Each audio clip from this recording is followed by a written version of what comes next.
Or, la cellule de crise interministérielle s'est réunie aujourd'hui en préfecture.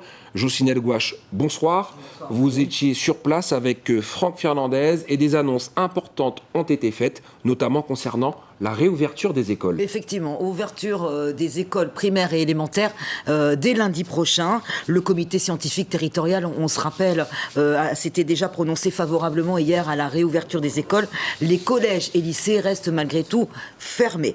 Un net recul des contaminations est constaté chez les plus jeunes depuis la fermeture des établissements scolaires. Autre annonce du préfet ce soir, Anthony, les sports de plein air sont de nouveau autorisés. Attention, pas de match, mais droit aux entraînements. On écoute les précisions du préfet Thierry Kefelec.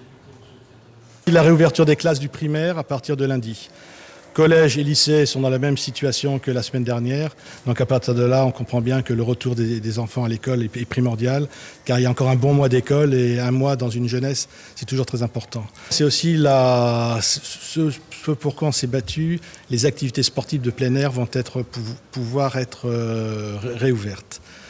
Vraiment, je tenais à ce que les fédérations sportives, qui avaient fait un effort énorme entre février et mars pour occuper les jeunes, pour occuper vraiment un territoire qui avait besoin aussi de bouger, de s'entraîner, de pouvoir aussi échanger.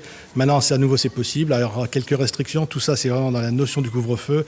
C'est une restriction, il ne peut pas y avoir de dérogation car les résultats des taux d'incidence sont bons mais doivent être encore plus bas. Car si on veut gagner quelques paris sur la plateforme parisienne, des paris qui fait que la Guyane rejoint l'ensemble de l'état sanitaire national, il faudra encore un petit peu serrer. Mais on est sur cette pente qui est bonne, c'est la pente plutôt d'un espoir et en même temps ce qui permettra à tout à chacun de vivre vraiment différemment.